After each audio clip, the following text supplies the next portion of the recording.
Apreciados hermanos, explico la palabra del domingo 19 del tiempo ordinario. La primera lectura es del primer libro de los Reyes, capítulo 19, versículos 4 a 8. Elías caminó 40 días y 40 noches hasta el monte de Dios.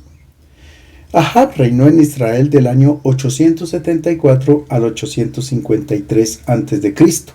Su reino fue uno de los más prósperos de Israel. El rey Ahab era hábil y astuto, fortificó las ciudades de Megiddo y Hazor, dotándolas de puertas monumentales, murallas poderosas, amplios almacenes e impresionantes instalaciones para el suministro de agua que aún se conservan en la actualidad. Además, favoreció el comercio, hizo alianzas con los pueblos vecinos, construyó lujosos palacios decorados con marfil tallado al estilo del arte egipcio. Sin embargo, la Biblia pronuncia sobre él un juicio severo. El primer libro de los Reyes dice: ciertamente no hubo nadie como Ahab que se vendiera para hacer lo malo ante los ojos del Señor, porque Jezabel, su mujer, lo había convencido. Su conducta fue muy abominable, porque siguió a los ídolos. Ahab había contraído matrimonio con Jezabel, hija del rey de Tiro, una joven fascinante pero muy mala. Ella había llegado a Samaria acompañada por un grupo de profetas de Baal y Astarte, que eran divinidades adoradas en Fenicia, y con halagos y encantos había inducido a su marido a erigir un templo a estas deidades, consideradas como dispensadoras de fertilidad a los campos y a los animales.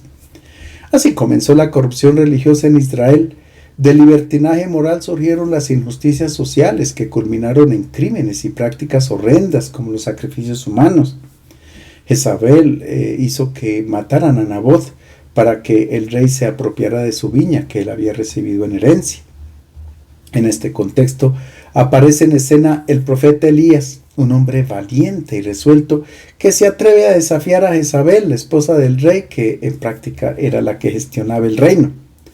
Elías, procedente de Tisbe, una ciudad situada al oriente del río Jordán, tenía palabras mordaces, sus denuncias quemaban como el fuego, amenazaba, invocaba castigos del cielo, realizaba prodigios y durante 3 años ordenó a la lluvia que no regara la tierra. Elías desafió a los profetas de Baal en el monte Carmelo y los derrotó, pero al final él se rinde. Jezabel es demasiado fuerte y lo busca por todas partes para deshacerse de él. Elías se siente solo, abandonado por todos. Está convencido de que todo el pueblo ha traicionado al Señor y ha seguido a Baal y Astarte. Primero el profeta se esconde, después huye hacia el sur y quiere llegar al monte de Dios, el Horeb, donde Moisés, 400 años antes, se había encontrado con el Señor. Para no ceder a los halagos del rey Ahab y a las amenazas de Jezabel, Elías necesita una fe sólida y para robustecerla decide recorrer el camino de Moisés. Inicia la marcha, pero la travesía por el desierto es difícil y las dificultades casi insuperables. Resiste hasta que puede. Después, llevado por el desaliento, se rinde y pide a Dios la muerte. En aquellos días, Elías continuó por el desierto una jornada de camino y al final se sentó bajo una retama y se deseó la muerte. «Basta, Señor, quítame la vida, que yo no valgo más que mis padres». Se echó bajo la retama y se durmió. De pronto un ángel lo tocó y le dijo: «Levántate, come». Miró Elías y vio a su cabecera un pan cocido sobre piedras y un jarro de agua. Comió, bebió y se volvió a echar. Pero el ángel del Señor lo volvió a tocar y le dijo: «Levántate, come, que el camino es superior a tus fuerzas». Elías se levantó, comió y bebió, y con la fuerza de aquel alimento caminó 40 días y 40 noches hasta el Horeb, el monte de Dios. Nuestro pasaje presenta al profeta abatido, deprimido y solitario por la incomprensión y la persecución que sufre. Él siente que ha fallado, que su misión está condenada al fracaso y que su lucha lo conduce por un camino sin salida. Siente miedo y está dispuesto a desistir de todo. Es por esto por lo que el profeta ora a Dios pidiendo la muerte, porque él no es mejor que sus padres, los profetas. Si ellos fracasaron, el profeta no puede hacerse la ilusión de cosechar algún éxito. Piensa que sus palabras no tendrán nunca un impacto significativo sobre la realidad social y política y sobre las opciones religiosas de su pueblo. En realidad, un profeta es un ser humano limitado y frágil.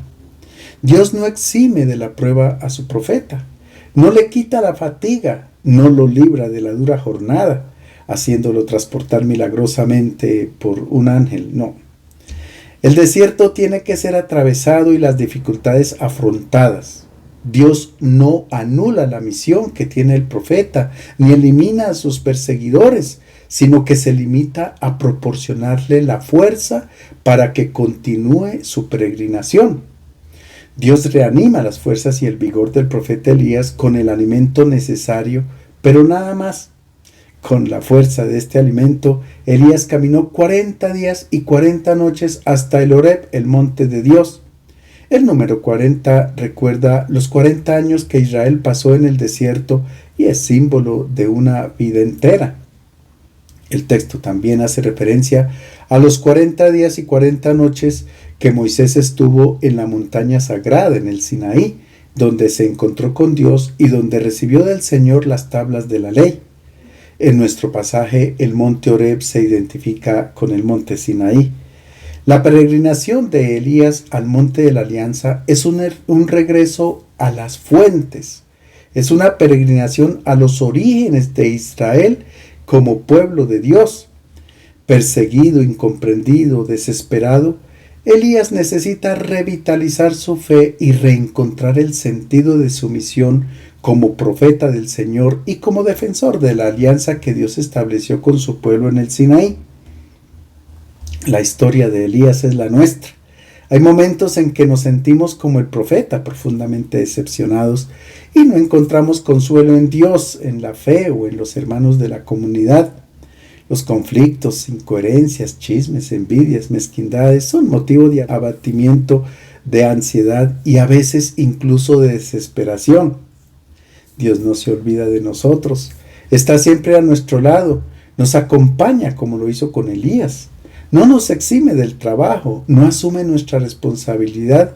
Cuando estamos cansados, no nos carga sobre sus espaldas, pero nos muestra el camino que debemos seguir y no nos deja nunca sin el pan que restaura nuestras fuerzas. Este alimento que restaura nuestras fuerzas en todas las circunstancias de la vida es la palabra de Dios. Ella nos ofrece luz, consuelo y esperanza. La segunda lectura es de la carta a los Efesios, capítulo 4, versículo 30 al capítulo 5, versículo 2. El autor ofrece una serie de recomendaciones para vivir en el amor a ejemplo de Cristo. Para el cristiano el bautismo trae consecuencias morales. El autor no solo enumera los vicios que hay que evitar, sino también las virtudes que hay que practicar. Se trata de una invitación a vivir de acuerdo con la condición de hombre nuevo que el cristiano adquirió en el día del bautismo. Hermanos, no entristezcan al Espíritu de Dios que los marcó con un sello para el día del rescate. Eviten toda amargura, pasión, enojo, gritos, insultos y cualquier tipo de maldad. Sean amables y compasivos unos con otros. Perdónense unos a otros como Dios los ha perdonado en Cristo. Como hijos queridos de Dios, traten de imitarlo. Sigan el camino del amor a ejemplo de Cristo, que los amó hasta entregarse por ustedes a Dios como ofrenda y sacrificio de aroma agradable. Nuestro pasaje comienza con una imagen sugestiva. El Espíritu de Dios marcó a los cristianos con un sello para el día del rescate. Es una metáfora tomada de la vida cotidiana. Todavía hoy, con un hierro ardiente se marcan los animales para saber a qué dueño pertenecen.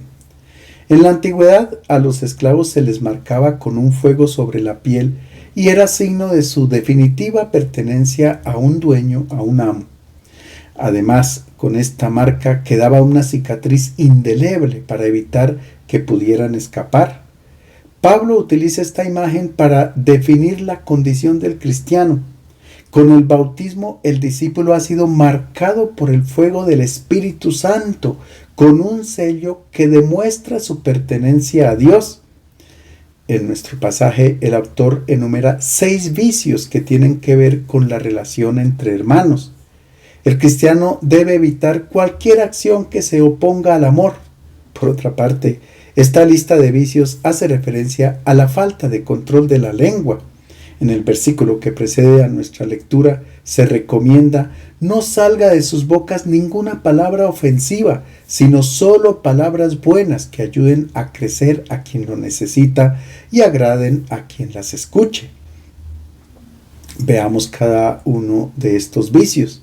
La agresividad se refiere a las palabras ofensivas de quienes se consideran superiores a los demás y descargan sobre los más débiles el propio nerviosismo, las propias decepciones y frustraciones. Es un vicio que se manifiesta con frecuencia en las relaciones entre los miembros de una familia o también en las relaciones laborales.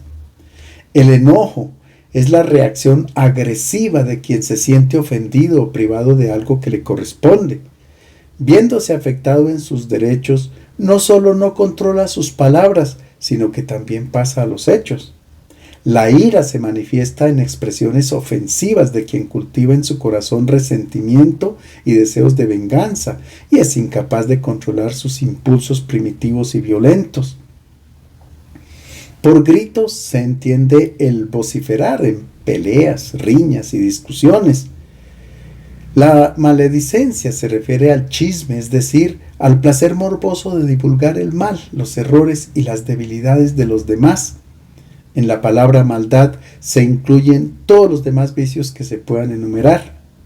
El autor también hace un elenco de las virtudes que marcan el comportamiento del cristiano. Sean amables y compasivos unos con otros, perdónense unos a otros como Dios los ha perdonado en Cristo. Al cristiano lo mueven sentimientos de misericordia, que es la primera de las características de Dios. El autor concluye sus recomendaciones exhortando a los cristianos a imitar a Dios y a practicar el amor mutuo, siguiendo el ejemplo de Cristo, que los amó hasta entregarse por ellos. En Jesús, el amor del Padre se ha hecho visible y constituye para todo cristiano una invitación a seguir sus pasos. El Evangelio es de San Juan, capítulo 6, versículos 41 a 51. Jesús es el pan vivo bajado del cielo. En el pasaje que precede a nuestro texto, la multitud de Cafarnaúm dijo a Jesús que Moisés les había dado a comer el pan del cielo. Y él respondió: no fue Moisés el que dio el pan del cielo, sino únicamente el maná, que era solo un alimento material que alimentaba la vida biológica, la que es común con el reino animal. Este alimento no es suficiente para llegar a ser plenamente seres humanos. Se necesita el pan bajado del cielo. Para los judíos, además de los 5 reinos de la naturaleza de los seres vivos, animal, vegetal, hongos, protoctistas, móneras, existe otro que es el reino humano. Y quien pertenece a este reino tiene necesidad de alimentarse con otro alimento que no es material, sino que es la sabiduría de Dios. Para los israelitas, esta sabiduría se encarnaba en la Torá. Para ellos la ley era el verdadero pan que desciende del cielo. Es por esto por lo que los judíos no estaban de acuerdo con Jesús, porque él sustituía la ley y se presentaba como el pan bajado del cielo. Escuchemos cómo reaccionan los judíos. En aquel tiempo los judíos murmuraban porque Jesús había dicho que él era el pan bajado del cielo, y decían: ¿no es este Jesús el hijo de José? Nosotros conocemos a su padre y a su madre, como dice que ha bajado del cielo. Los judíos reaccionan fuertemente contra la afirmación de Jesús porque resulta inaudita y a la vez escandalosa para ellos. El evangelista utiliza aquí el verbo griego gongizo, que significa protestar o refunfuñar cuando se cuestiona la legitimidad o verdad de algo. Es que el israelita piadoso creía que ya poseía la sabiduría de Dios, el pan bajado del cielo, es decir, la ley, porque ella contiene todo cuanto el hombre necesita saber para ser realmente humano. Los preceptos de la ley hablan del respeto incondicional a la vida. No se puede matar a una persona. Si alguien quita la vida, no es humano, sino un animal. Y más que eso, porque la bestia tiene que matar por necesidad para alimentarse. La Torá indica el modo de gestionar todo comportamiento. La ley pide también no guardar rencor contra el hermano, tener únicamente un solo Dios, rechazar los ídolos, etc. El israelita está convencido de no tener necesidad de otro pan, porque cuando se pone en práctica toda la Torá que ha recibido como un don de Dios, se siente plenamente humano. Israel siempre está orgulloso de este don que lo hacía sentir privilegiado frente a todos los pueblos de la tierra, como dijo Moisés al pueblo: miren, yo les he enseñado estatutos y decretos tal como el Señor mi Dios me ordenó. Así que guárdenlos y pónganlos por obra, porque esta será su sabiduría y su inteligencia ante los ojos de los pueblos, que al escuchar todos estos estatutos dirán: ciertamente esta gran nación es un pueblo sabio e inteligente. Los israelitas manifiestan un grande amor por la Torá y lo expresan de varias maneras. Al concluir la fiesta de las tiendas, ellos celebran la Simchat Torah, la fiesta de la alegría de la Torá, porque ese día se termina de leer en las sinagogas el último libro del Pentateuco, escrito en el rollo de la Torá. En esta fiesta, los judíos en la sinagoga danzan con el rollo de la Torá abrazado, como cuando el esposo abraza a la esposa en el baile. Así expresan su amor esponsal por la ley. Los rabinos escritores, para copiar un rollo de la Torá, empleaban 1 año y medio. Pero si se equivocaban en una sola letra de las 304.805 letras que contiene la Torá, el rollo ya no se podía utilizar. Los judíos conservaban el rollo de la ley en la sinagoga dentro de una urna llamada Arón Kodesh o caja santa, y además la cubren con un velo que tiene recamada la menorá, es decir, el candelabro de los 7 brazos, para significar que de allí emana la luz. Cuando los judíos leen el rollo de la Torá, utilizan como un palito para no tocar con el dedo el texto porque es sagrado. Finalmente, cuando el rollo ya no se utiliza para el culto, no se puede botar en cualquier parte, ni siquiera un pedacito puede ser puesto en cualquier parte, sino que es sepultado en el cementerio. Es evidente el amor tan grande que los judíos expresan por el texto sagrado y su contenido. Es por esto por lo que las palabras de Jesús resultan inauditas, porque hieren la tradición judía y su culto a la Torá. Al presentarse él mismo como la sabiduría de Dios e identificarse con la Torá, los judíos reaccionan fuertemente. Ellos dicen: no es posible que la sabiduría de Dios se haya encarnado en un carpintero, oficio que era considerado insignificante en aquella época. Para ellos era imposible que la sabiduría de Dios esté presente en las enseñanzas de un carpintero que además procede de una humilde aldea llamada Nazaret. Las 3 grandes religiones, judía, musulmana y cristiana, son llamadas las religiones del libro porque en cada libro se cree que está contenida la sabiduría de Dios. En el Corán, el libro sagrado de los musulmanes, 54 veces a los judíos, musulmanes y cristianos se les llama lectores del libro. Sin embargo, hay una diferencia abismal entre estas 2 religiones y el cristianismo. A pesar de tener un libro, los cristianos creemos que la sabiduría de Dios no se ha encarnado en un libro, sino en una persona que se ha hecho carne en el seno de María, Jesús de Nazaret. Es verdad que nosotros nos valemos también de un libro, la Biblia, concretamente del Evangelio escrito, pero es solamente como un instrumento para encontrar la persona de Jesús, sabiduría de Dios que desciende del cielo. Es de este pan que el ser humano tiene hambre y hasta que no lo encuentre y asimile, nunca quedará totalmente saciado. A pesar de que la escena se desarrolla en el pueblo de Cafarnaúm, en la región de Galilea, donde la presencia de los judíos es escasa, el evangelista con el término judíos está indicando a quienes creen que ya están saciados con la Torá y rechazan el alimento que ofrece Jesús. Si bien es cierto que la Torá indica la dirección justa para vivir como seres humanos, sin embargo, no es la meta última, no indica la perfección del ser humano, porque en ella no encontramos que si una persona es ofendida tendrá que perdonar hasta 70 veces 7 para ser realmente humana. Es decir, tendrá que perdonar incondicionalmente a su agresor e incluso dar la vida por el enemigo. Aunque el cristiano respeta los humanismos que existen, porque cada uno de ellos contiene valores, sin embargo, la sabiduría que desciende del cielo encarnada en Jesús de Nazaret va más allá de cualquier humanismo. Si no se acoge esta sabiduría de Dios, aún no se llega a ser plenamente humano. El cristiano no podría quedarse en el estadio del pensamiento judío, pensar que ya está saciado y aceptar escasamente algunas migajas del Evangelio. Tendrá que acogerlo todo en su integridad. Jesús indica cómo hacerlo. Jesús les dijo: no murmuren entre ustedes. Nadie puede venir a mí si no lo atrae el Padre que me envió, y yo lo resucitaré el último día. Los profetas han escrito que todos serán discípulos de Dios. Quien escucha al Padre y aprende, vendrá a mí. No es que alguien haya visto al Padre, sino el que está junto al Padre. Ese ha visto al Padre. Les aseguro que quien cree tiene vida eterna.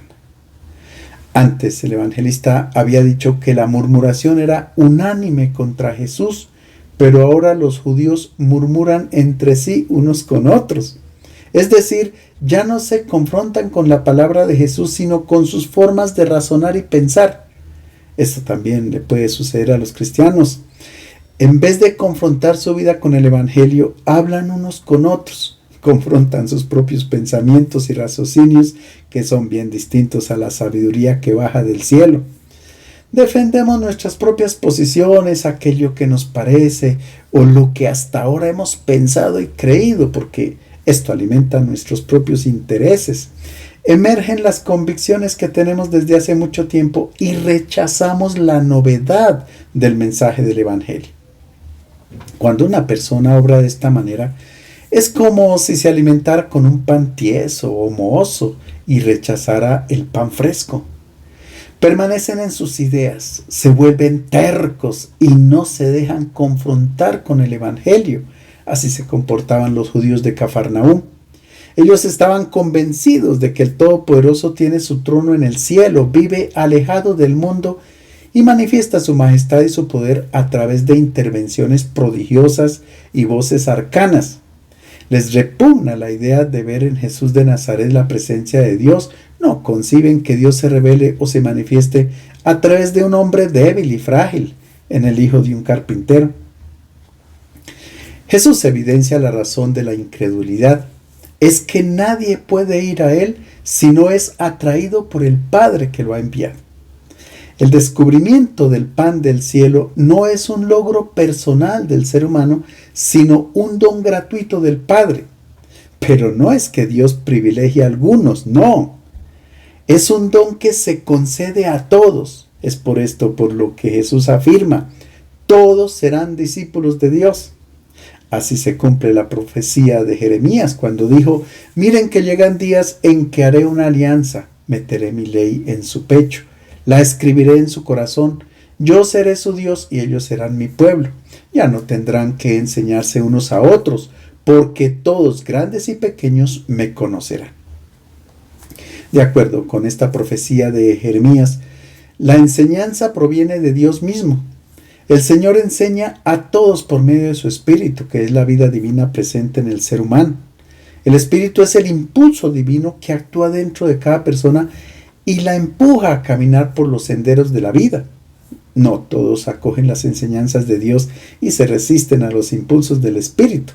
Solo quien es receptivo al Evangelio acoge a la persona de Jesús. Jesús reconoce que nadie ha visto al Padre, pero indica la manera de poderlo contemplar. Asegura que se puede ver a Dios a través de Él, observando lo que Él hace, a quién frecuenta, a quién amonesta, a quién defiende, a quién se acerca, a quién acaricia, por quién se deja tocar, etc. Porque sus gestos, sus opciones, sus decisiones y preferencias son las de Dios. La palabra de Jesús es verdad. Cuando escuchamos que el Evangelio nos exhorta a no apegarnos a los bienes de este mundo, por ejemplo, o a no buscar el poder por la fuerza, buscar la fama, hay una voz interior que nos dice que lo que propone Jesús es cierto, ser humildes, servir, es cierto. Frente a un mal recibido hay una voz interior que dice, no hay que buscar la venganza, hay que poner la otra mejilla. Y esta voz interior que nos dice esto resuena diciendo, porque Jesús tiene razón. Quien acoge a Cristo no solamente es plenamente humano, sino que además tiene la vida eterna, porque se alimenta de la sabiduría que viene de Dios, come el pan que baja del cielo. Ahora Jesús revela su verdadera identidad. Yo soy el pan de la vida. Sus padres comieron el maná en el desierto y murieron. Este es el pan que baja del cielo, para que quien coma de él no muera. Yo soy el pan vivo bajado del cielo. Quien coma de este pan vivirá siempre. El pan que yo doy para la vida del mundo es mi carne. El maná no era pan vivo bajado del cielo, porque todos los israelitas que lo comieron murieron. Este pan solo alimentaba la vida biológica. Jesús dice, yo soy el pan que viene del cielo y mi pan es la carne para la vida del mundo. Si Jesús hubiera dado el pan material únicamente, no hubiera sido un gran don, porque nuestra vida perece. Él nos habla de un alimento que comemos para tener la vida del eterno. El verbo griego phagein, comer, es muy importante en este capítulo 6 de San Juan.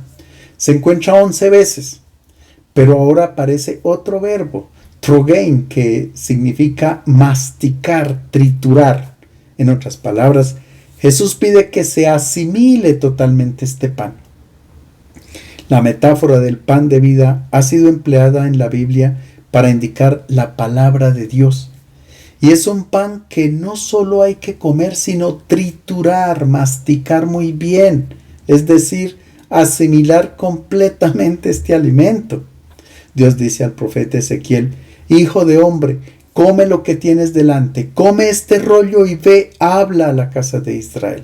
Es decir, asimila esta palabra no solamente con la mente, sino que la tienes que encarnar, hacer la carne de su propia carne y luego sí puedes ir a anunciarla al pueblo. De este modo el anuncio es convincente. También Jeremías decía, cuando se presentaban tus palabras, yo las comía.